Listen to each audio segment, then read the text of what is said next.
Hey guys, what's going on? A lot of you are back in business now after all this COVID shenanigans. And Doug and I are going to talk to you today on today's episode about how to make this year the best year ever and how to bounce back like a boss. Let's do it. Salon owners are some of the most amazing people on planet Earth. The only problem is sometimes their hearts are so big and they give so much of themselves to their staff and guests that it creates unintended consequences. Our goal is to change the industry by elevating the way the rest of the world sees salons, spas, and barbershops and give it the credibility that it truly deserves. This is the Salon Owner Evo Revo Show. What's up, high performance family? It is Jason and Doug. What's up, Doug? How's it going? Dude, always a good day. Glad to be on with you today. For those of you guys that are hanging out with us, do me a favor, type in the chat where you are on from. What city, what state, what country. Do me a favor, let us know in the chat where you are I'm dying. Where you are tuning in from. Do you like that? Gotta love when you intro choke. That's a good day. Do me a favor, type in the chat. Where are you on from? Because today we're going to talk about how do you bounce back like a boss. Doug, we've been seeing it all over inside the High Performance Salon Academy, right? Every single time we turn around, we're like, hey, I've only been open for 2 weeks of May, and I've already had the best May I've ever had, and we were only open 2 weeks. Like, we've been seeing stuff like that. What have you been seeing from clients inside the High Performance Salon Academy you've been hearing about? What have you been seeing nonstop?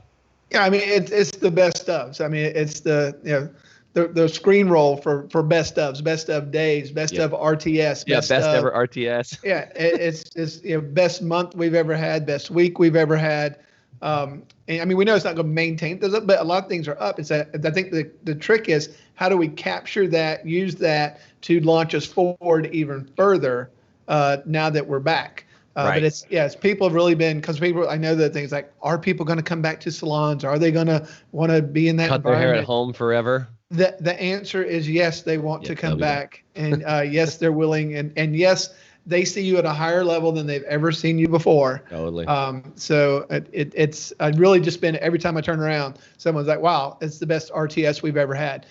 Best week. We were only open 3 weeks in May, and it was the best May we've ever had. Right. So, by the way, quick shout out. We got lots of people on. Davina, we are international today, man. We got Davina from Florida. We've got Susan from Ontario, Craig from Brisbane, Australia.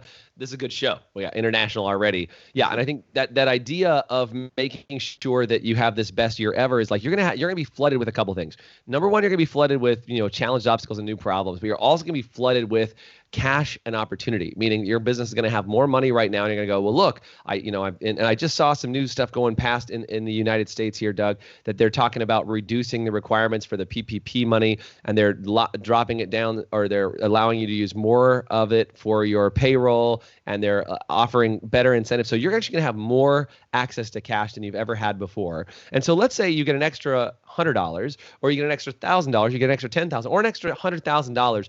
What are you supposed to do with it? On today's show, and what we're going to be talking about is what to do with that money. In fact, we're going to talk about the 4 buckets that we want you to help. We want to help you put that in. So here are the 4 buckets in order, real quick. We'll pop them up on the screen so you can see them. Is number 1 of the 4 buckets, you want to talk about what goes in your savings. Okay, so we're going to talk about what goes in your savings, because I know a lot of salon owners, Doug, were completely blindsided by this. Right? Is that they didn't have adequate savings. They were freaking out. Fortunately, the government stepped in and did some things, at least here in the U.S., a little bit in Canada, and some of the other countries they did as well. But for a lot of salons, they had a reality check about their savings account. And we'll go back and talk about each one of these individually. But savings is one. Number 2 is marketing. Marketing is the next big one that we're talking about. How do you make sure that you use your money wisely right now to invest in marketing to get you to make more progress? The other, speaking of invest, is invest in your team. Now is the time to take a really big look at how do you get your team to start returning investment back to you, because they are producing at a high level.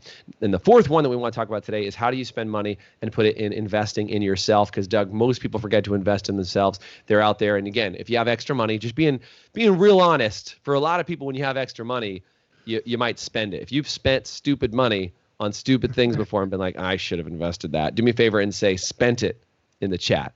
Right? Because I think that happens. So Doug, let's go through each one of those and talk about them. Let's go back to savings for a second. Well, first of all, before we talk about each one individually, can we talk about the buckets and how that would play out with his extra money? What would you say about that? Well, I mean, I think it's important to be aware that, okay, there is this extra money there, whether it's coming from excess government funds that didn't have to spend all of it on payroll, Right. or just the fact that you're doing more business than you've done in a while. So if there's more money living there, you say, wow, I'm making a lot of money, or there's a lot of money there. And then, but if I'm not intentional about what I do with it, then it's just going to go away. And you're going to look back, yeah, that was really good when it was really coming in, but now it's not. And now I'm kind of in the same position I was before. That's the worst thing that could happen. Yeah, we don't want that. You miss this opportunity to, okay, I've got this money. And one of the key things here is, it's saving is the one that is kind of a safety net thing. You want to have that there. But the other three are all how you're investing in. And an investment is something that gives you a return. Right. So a lot of times people look at marketing as an expense. They look at investing in their team as an expense. They look at investing in themselves. But I just can't afford to spend that money right now. So one thing, you've got the money now. So how are you investing it? And by definition, within a 6-month period of time, that investment should start paying you back and sustaining that. Great point. So it continues to move you forward. But right now, you've got the money to prime the pump. And if you miss it, and then later, 6 months down the road, a year down the road, you're like, well, I'm kind of tight again. It's because you didn't invest when you had the opportunity. I just like with stock, right? Stock market, great place, and so money, put a little money in the stock market. It's going to roll. People look back 5 years from now and go, wow, I should have done something. I had extra money and I didn't do. I just spent it instead of investing it. So I think today, to get people real clear on that would be great. Yeah, so think of it this way. And by the way, there's a bunch of different people who teach this bucket analogy, but I think it's really important. So if you look at those 4 buckets, right, we talked about it as in savings, marketing, investing in your team, and investing in self, right? So those 4 things: savings, marketing, investing in team, investing in yourself. 4 buckets. So if you think about this, you have an extra $100, right? You got to take that $100 and say, okay, where do I want to put that $100 to make sure that I have it later and it did something good for the growth of my salon company? And so just to take you on a quick example is you could take each of that batch of money, take that $100, right? Take $100 and invest $25 into a savings account, $25 into a marketing account, $25 into a team account, and then $25 in a self-development account. Now, I am going to say account because I think you should actually set up 4 bank accounts. Now, most of you guys, at least in the US, you can set up free bank accounts. Just go to your bank and say, hey, what do I need to do to set up some free checking accounts? And you can set up these free bank accounts where you can actually deposit money in each of those accounts every single month. Because let's say at the end of this month, you go, man, I got an extra $1,000. Well, guess what? That means you have $250 you can put in that savings account, $250 that you put into that marketing account, $250 that goes into each of those accounts. Why is that so important? Because if you have a surplus of $100, $1,000, or $10,000, if you just leave it in the main account, Doug, I don't know if you're like me, but like if I see that money in the main account, I might be like, oh, you know what we could really use? We could use some new laptops. We could use some new this. We could use some new that. Maybe I should buy this. Maybe I should. And you get excited and you spend that money because it's not like dog-eared or it's not allocated out to something specifically. Yeah, it wasn't an investment into a need. Sometimes that money's like, oh, I've always wanted to get this, and now there's some money there, so I'm going to go get it. Right. So, but in the other ones, you kind of put it out of your sight, and it's labeled specifically. So then mentally, when you go to spend that money, it's like, am I spending it for what that's for? Right. And I think that's such an important detail. If you're guilty of that one, do me a favor and in the chat say guilty. If you're just listening to us while you're driving around, you could just say guilty out loud and blame yourself. That's totally fine. Because I know I'm guilty. I'm like double guilty of that one, right?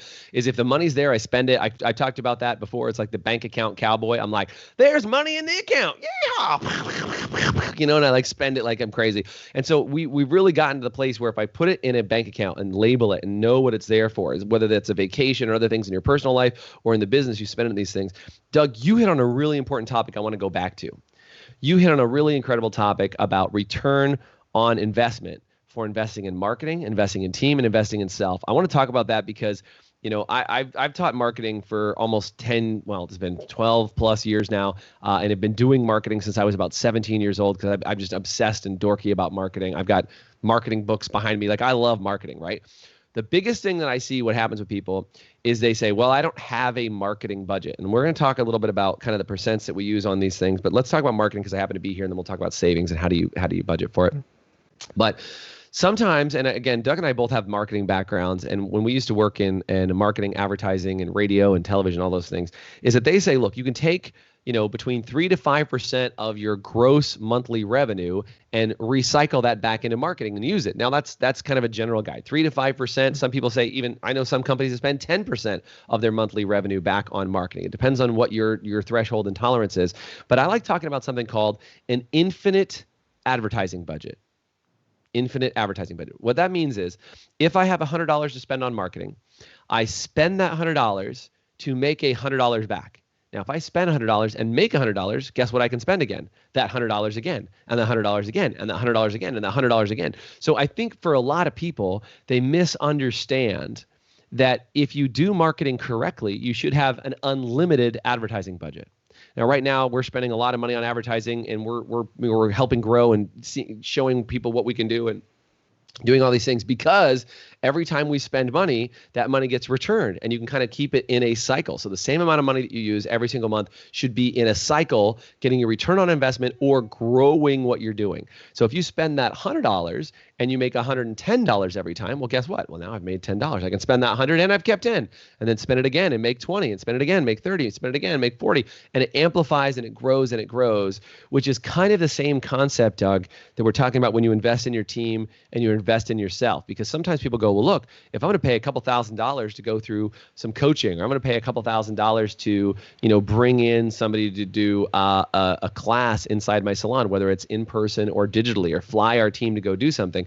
I think a lot of people view that as an expense, right? Like that happens in salons all the time. Like people tell us, right, for the academy, they're like, oh, well, that's an expense. I don't know if I can afford that expense. We're like, well, if you look at it as an expense, that's not a good day. But if you look at it like an investment and it returns money to you, it makes a big difference. So how would you help salon owners calculate that return on expense or return on investment for investing in team and investing in self? Well, I think the idea is how is it going to generate more rent? So if I get people, the biggest thing is get people out of their own way, whether it's your staff or whether it's yourself. But the thing that stops most people is they're unwilling to prime the pump. If you've got to put. So can we talk about prime the pump? You've mentioned this before, but I want to make sure people understand. If you don't know what priming the pump is, what does priming the pump mean? Well, if you go way back in the old days, when you had an actual water pump, you had to pour water in it to get some suction to start pulling to get those big pump handles. You had to go like. Yep. You had to pump them like 5-10 times. Well, you had to pour a little right? water in it, so you create a vacuum. The water, and then that starts pulling water up. So it's priming the pump. If you don't do that, you'll never get water out of it. You can pump it all day long, you'll never get water out of it. So the idea of priming the pump is that getting out of your own head about taking that money, and that's what's called an investment. The investment is priming the pump to get the machine to start to work. So whether it's marketing, whether it's investing in your team, whether it's investing in yourself, in business development and personal development, you've got to start putting that money in there. And it may take 6 months for that really to start returning. But then whenever it does, super important detail. Right, it becomes self-sustaining. As in the advertising world, it was always like, well, I'll do this for a month and we'll see. A month's generally not long enough. It's generally 3 months to see something happen with your advertising, especially if you're starting out with nothing. And that's something to think about when you're doing your marketing budget. You got to be able to. You can't try something for a week, and if it doesn't work, give up on it, right? You've got to have a good plan with somebody. But with your team, it's like if my team starts to perform better, if I create the culture that I need to inside my salon, so everybody in that environment, instead of growing a bunch of weeds, I'm growing a bunch of really good fruit. So those are the things. It takes a while, but it's the thing that stops people is putting the initial cash in to prime the pump. And they, people think it's magic. It's like, some things, it's like people get in our program, they'll say, and I tell them, it's not magic. I said, what can happen can be magical. Right. But it's not magic itself. It's not magic. You've got to invest your money, your time, and lean into it. Because if you resist it, there again, that thing doesn't work. Just like if you try to do an advertising campagn and you're like, well, I don't think this is going to work, and then it's probably not, because you're waiting for it to fail. You're waiting. Right. Don't put into something that you're expecting to fail, because it's going to fail. Yeah. Do your research. Yeah. By the way, as you look at this, and Doug mentions this priming the pump. I think this is such a good analogy. I'm glad we took the time to talk about it because, I used to have an old boat where you had to squeeze the little ball that would put gasoline in the boat. It's like, the gasoline's in the tank and it's got to go up this hose and into the engine. And the problem is for a lot of people, they're trying to start the engine. There's no gas in it, right? So you squeeze this little ball, it pumps gasoline into the engine. And so here's the opportunity, right? Is you now have extra gasoline you can pour in your marketing engine. You can pour in your personal development engine. You can pour in to your self-development engine. You can pour into your savings account and give it that jumpstart, give it that kickstart, prime that pump in a way that will help you actually start to create that momentum in your advertising.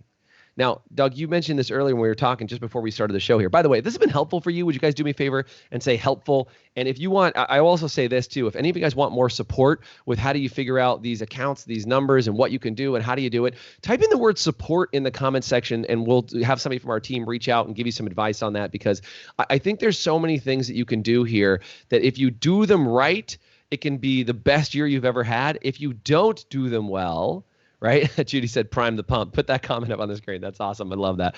But yeah, I think one of those things, thanks, Judy, right, is that, if you look at it this way, is that if you prime the pump correctly right now, just like Judy said, prime that pump. Thank you, Judy. Is if you prime that pump correctly right now and you use that, surplus of money in the form or fashion that it's in right now to start juicing up your marketing. You start juicing up your personal development. You start beefing up that savings account. Instead of being that bank account cowboy like I talked about, you are going to be in a totally different position no matter what happens, no matter what's going on out there. And I don't know about you guys, but in the last 3 months, we have had just about everything that could be thrown at your salon possible. I literally saw people telling me they had to board up their salons because they were in downtown areas because all the stuff that's going on with rioting along with the protests and all these silly things. And sorry, I just have to clarify. The protests are not silly. The rioting is silly. Can I just be super clear on that? I wanted to just make sure I made that clarification. Is there's a difference between protesters and rioters, and protesters, not silly. Rioting is ridiculous. So let me just clarify on those things, okay? But if you look at these things, what we're talking about right now, and understand how important they are to your business, is when you have that extra, you got to put it in the right places. Doug, can you talk for a second about savings? I think a lot of people get confused. I've heard people say things like, well, you should have 3 months of your expenses in savings. You should have, you should have 10% of something. You should have there are all these different numbers on savings. And I want you guys to type in the chat. What have you heard? How much money should you have in savings? Type it in the chat so we can talk about what you have in here too. But Doug, what's your take as a salon owner of how much money should be in savings? What do you like to keep around for that kind of rainy day fund, if you will? Yeah, and the way I look at it is it's 3 months worth of fixed cost. Yeah. Not total cost, not including payroll and all that. Because if you're ever having to pay 3 months of payroll and you have no income coming in, then you've got a problem. That's a different problem. Yeah. Right. That's a big problem. So especially in this industry, because mostly it's labor heavy. So just what are your fixed costs? So when something like this comes up, whether it's this or whether it's a hurricane or whether it's a fire, whatever it is, you still in California got to sneak an earthquake in there. Right, an earthquake. But if that way, at least if something happens, you can self-sustain that period of time. If there's a program or insurance or something that's coming, then that can come and give you the money back. You put it back into your savings. But that peace of mind of being able to sustain for those 3 months is something that's very helpful. I know a lot of people just caught them by surprise. What am I going to do? Am I going to get the money? Could I get through? Did I not get in there in time to get the first money? So there was a lot of people that went through a lot of pain because they didn't necessarily have some money there for fixed costs. They couldn't make it to that support window. Right. They got addicted to the cash flow. There's always money coming in, and I'm always spending. As long as that cash flow continues, I say, had the game, cash flow stops. I'm in trouble. So just looking at fixed cost. I want to say this too. I was listening to this the other day. Robert Kiyosaki, who wrote Rich Dad Poor Dad. I do a lot of study and work with him, his team, and he, as well as a couple other people, Bucky Fuller, defined wealth this way: is the number of days you could go without any more income coming in to your life. So think about that for a second. How many days could you go without income coming into your life? So if the salon stopped making income today, how long could you go before the salon would go away? How many days? Could you go 3 months forward? Could you go 5 days forward? Could you go 1 week forward? And I think, Doug, what you said is really important here, talking about the savings, is you said 3 months of fixed expenses. And fixed expenses totally different than all labor expenses, because you're talking about the rent, you're talking about utilities, you're talking about, any subscriptions that you have and just basic business operation, not your entire payroll, right? Because you could have a payroll of 10 grand or 100. It's just like products. You don't need to have 3 months worth of your product budget because if you're not selling any products, then why would you be buying products? So this is one of the things too that I think is super important, and I think a lot of people don't talk about, is you also got to be aware not to put too much money in savings. Yes, that's a good point. You need the savings. The savings needs to be there for its purpose, but don't get all paranoid and start putting all this money in there because it's doing next to nothing in there. It's something that is good for having for its purpose, but you put too much in there, then you're wasting money because, excuse me. Now you were joking. See, so that's how that happens. I got you all choked up. But the thing is, that money needs to be working for you. If it's in a savings account, unnecessarily in a savings account, it's not working for you. You need to put it into the other 3 buckets that are investments that have a return on their investment. The only one here that doesn't have a return on the investment is the savings account, but it's a thing that can keep you alive when an unexpected thing happens. Yeah, I'm going to say this too. This is super important. I had a client who was one of our early clients in the High Performance Salon Academy. I'll never forget. I sat down with him and we were talking about his accounts, and he told me he had $450,000 in a savings account just in case. Mm-hmm. And I said, okay, number one, do you know that the banks, some of you guys don't have $450,000 in a savings account. Maybe some of you do. But I said, do you know that the FDIC only insures you, number one, for $250,000? So that's a problem, because if anything ever happens, like they're not going to insure your money, fraud or whatever else that could happen. So that's a problem. And then number two, to your point, Doug, is that money's not in an account actually working for you and making money for you. You're actually losing money because money, if it sits in a savings account, is actually rotting. There's a couple of different investment accounts out there. You can put it in that has a very minimal return on investment, but in 24 hours, you can have access to those investment accounts. Those are really, really important, that earn enough money to at least beat inflation and do all these things. So be really tuned in and be really aware. If you're one of those people, and again, I know I have friends like this. My wife is actually like this, where she likes to see the number in our bank account as big as possible. What I like to see is the number in our investment accounts as big as possible. So it's a very big difference. Some people feel security with savings. Some people feel security in investments and things that you have. So be aware, be tuned in, and make sure you use it the right way. By the way, guys, if this has been amazing for you today and you've gotten a lot of value, would you do me a favor, type in value? I'm going to leave you with this last recap and the challenge for today's podcast. Okay, our challenge today is set up 4 bank accounts, one for your savings, one for marketing, one for your investment of the team, and one for your investment in self. And then set up those accounts and start doing it. And then reach out and do something. Find something you can spend on marketing. Find something you can do to invest in your team. Find something you can do to invest in yourself. I know inside our academy, we work for everybody to get their return on investment within the first 90 days they're in it. So it doesn't become an expense, that it becomes an investment that actually makes a return. It makes a huge, huge difference. Everybody's saying value, value, value, value, value, value, value. Amazing. Thank you. So you guys, thank you so much for being on today. It's been our pleasure to be here. Check us out every week on Thursday morning. It's 8:30 Pacific time. What is that on the East Coast? I literally have to count on my fingers. 8:30, 9:30, 10:30, 11:30 East Coast time. 8:30 Pacific, 11:30 East Coast. Check us out every single week right here on the podcast. Doug, thank you so much for being on today. Hope today has been valuable for everyone. Take care, everybody. See ya. Thanks for listening to the Evo Revo podcast. If you liked today's episode, please subscribe, leave us a review, and you can always get more information, including show notes and the video episodes at evorevopodcast.com.